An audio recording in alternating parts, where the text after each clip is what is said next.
Lagay ng ano. Kung sino daw makatumba niyan. Ayan na. Magbabayad din 1,000. Marami yan. Walang lang yan ha. Pindot mo lang ganito. Uy, bibiglayin na tayo, nagbibiglaan. Bad. Hindi pwede biglaan ito. Tumbay. Susunod. Ganon mo may Ito malambot brad, na number mga 20 brad. Naangat. Ito, number 20 oh, naangat. Turuan! Ay, wala ba? Pag naturuan siya mag-lipstick ha. Sariling diskarte niya yan. Oh, Lisa!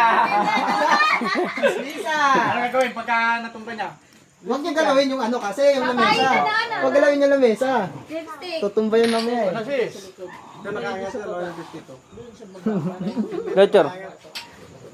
Huwag galawin yung lamesa. O, sino Tutumba next? yun mamaya eh. Kung nandito si Pounder, papatigil niya.